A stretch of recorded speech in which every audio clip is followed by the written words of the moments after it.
नमस्कार मित्रों, बाबा भूतनाथ योगम में आप सभी का स्वागत है। मित्रों, आज मैं आपको बताऊंगा दुश्मन का नाश कैसे करें।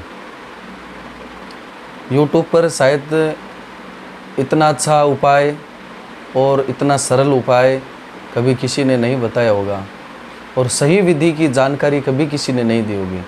मित्रों, आज मैं आपको सही विधि की जानकारी देता हूँ। अगर इस उपाय को आपने सही से कर लिया तो आपका दुश्मन स्वतः ही खत्म हो जाएगा। लेकिन इस उपाय को करने से पहले आपको संपूर्ण जानकारियाँ होनी चाहिए। इस उपाय में क्या क्या चीज़ें चाहिए होगी, क्या किन वस्तुओं का उपयोग होगा और किस जगह बैठ करके इसका प्रयोग किया जाता है।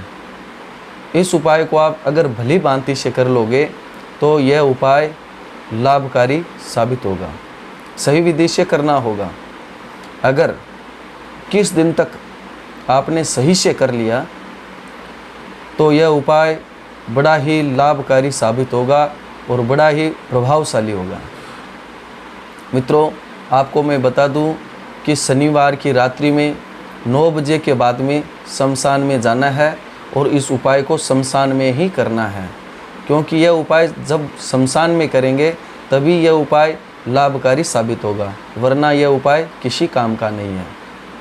सबसे पहले आपको काल भैरव भगवान की अष्ट धातु की मूर्ति बाजार से लानी है। मूर्ति ला करके उस मूर्ति के अंदर प्राण डालने हैं। अगर कोई आपके ध्यान में अच्छा विद्वान ब्राह्मण हो या कोई भैरव तंत्र से जुड़ा हो, उससे जाकर के आप इस भैरव की जो मूर्ति है उसमें उनसे प्राण प्रतिष्ठा करवा लें। फिर आपको करना क्या है कि शनिवार की रात्रि में शमशान घाट के अंदर आपको जाना है।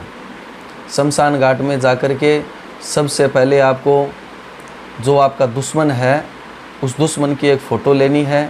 फ़ोटो के नीचे काला उड़द लगावे, काला उड़द लगा करके उस पर फ़ोटो रख देवे। फ़ोटो रख करके उसके ऊपर काला आसन यानी काला कपड़ा है वो फ़ोटो के ऊपर लगा देवे। फ़ोटो के ऊपर लगा करके फिर आपको उसके ऊपर काल भैरव भगवान की मूर्ति को स्थापित करना है। फिर काल भैरव से प्रार्थना करनी है कि जिस व्यक्ति की आपके नीचे जो फ़ोटो दबी हुई है उस दुश्मन का नाश करना है। इस प्रकार से आपको भगवान भैरव की स्तुति कर संकल्प लेना है। संकल्प लेकर के काल भैरव भगवान को प्रसन्न करने के लिए आपको उनकी पूजन करनी है।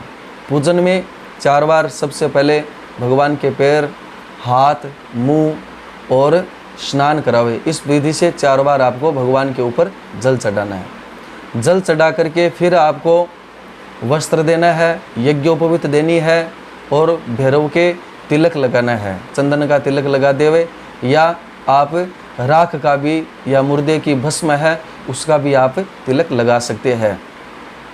तिलक लगा करके भैरव भगवान को श्वेत या नीले पुष्पों की माला अर्पित करें। फिर मदिरा का भोग लगाए। पहले तो मीठे का भोग लगा देवे। मीठे का भोग लगा करके पान सुपारी चढ़ा देवे। पान सुपारी चढ़ा करके फिर मदिरा का भोग लगाना है। मदिरा का भोग लगा करके कपूर से भगवान भैरव की आरती कर देवे। तिल के तेल का आपको दीपक जलाना है। फिर इस प्रकार से पूजन करनी है। आपको भैरव का पाठ करना है।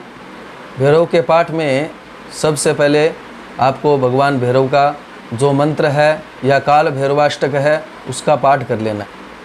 फिर आप उस दुश्मन का नाश करने के लिए भगवान भैरव से प्रार्थना करेंगे और भैरव जंजीरा का पाठ करेंगे।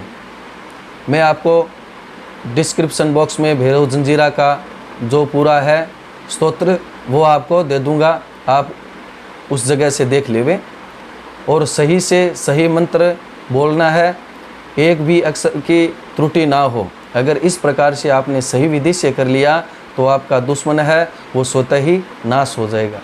अगर यह जानकारी आपको अच्छी लगे तो चैनल को सब्सक्राइब ज़रूर कर लेवे। फिर मिलूँगा नई जानकारी के साथ। तब तक के लिए हर हर महादेव।